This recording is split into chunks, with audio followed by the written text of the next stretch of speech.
رات تھی۔ آسمان پر بجلی ایسے چمک رہی تھی جیسے کسی غصے سے بھرے دیو نے تلوار لہرا دی ہو، اور گرج ایسی تھی جیسے زمین پھٹ جائے گی۔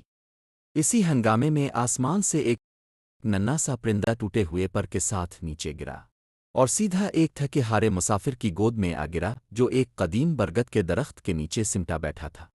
پرندے نے کانپتی آواز میں کہا، مجھے بچاؤ۔ مسافر چونک گیا۔ یہ کوئی عام پرندہ نہیں تھا۔ اس کے پروں میں عجیب سی روشنی جھلملا رہی تھی۔ اس مسافر کا نام عارف تھا۔ وہ کوئی بادشاہ نہیں تھا، نہ کوئی ہیرو، بس ایک سادہ سا کمہار جو مٹی کے برتن بیچنے کے لیے ایک ملک سے دوسرے ملک جا رہا تھا۔ چند دن پہلے ڈاکو اس کی جمع پونجی لوٹ چکے تھے۔ وہ بھوکا تھا، اکیلا تھا اور ہار چکا تھا، مگر پھر بھی اس ننھے پرندے کی فریاد نے اس کے دل کو ہلا دیا۔ عارف نے اپنے کھردرے ہاتھوں میں پرندے کو آہستہ سے تھاما اور اپنی پھٹی ہوئی شال میں لپیٹ لیا۔ اب تم محفوظ ہو، ڈر مت، اس نے دھیرے سے کہا۔ مسکرایا، میرا نام زارا ہے۔ میں وعدہ نور کی ایک جادوئی پرندہ ہوں۔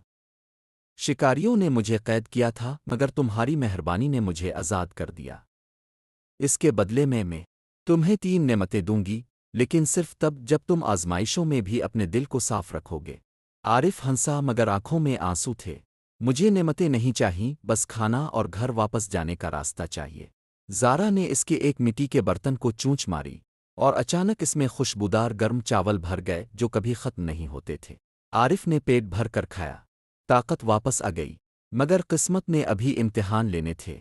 ایک نخلستان پر ایک چالاک تاجر کریم نے یہ سب دیکھ لیا۔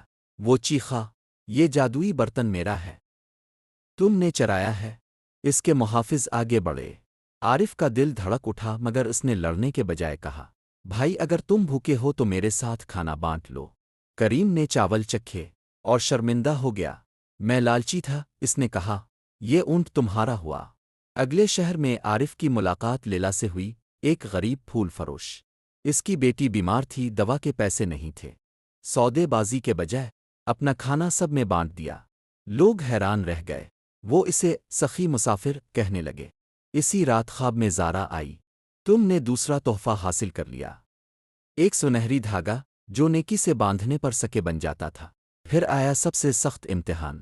مون سون کی بارشوں سے دریا بپھر چکا تھا۔ دوسری طرف عارف کی ماں کھڑی تھی، کمزور بیمار، پل ٹوٹ چکا تھا۔ اسی وقت دریا میں ایک کتا ڈوب رہا تھا، اور ایک بچہ اپنی ٹوٹی ہوئی کشتی سے لٹکا ہوا تھا۔ لوگ چیخے، عارف، پہلے خود کو بچاؤ، مگر عارف نے ایک لمحہ سوچا، اور پھر دریا میں کود پڑا۔ اس نے کتے کو بچایا، بچے کو بچایا، دوسروں کو بھی پار کرایا۔ آسمان سے روشنی اتری، زارا نمودار ہوئی۔ تیسری نعمت، ہمیشہ کی دانائی۔ مہربانی ہی اصل جادو ہے۔ یاد رکھو، یہ بانٹنے سے بڑھتی ہے۔ عارف نے اپنے گاؤں میں کنویں بنوائی، اسکول کھلوائے، کسی کو بھوکا نہ سونے دیا۔ سرحدیں مٹ گئیں، دل جڑ گئے۔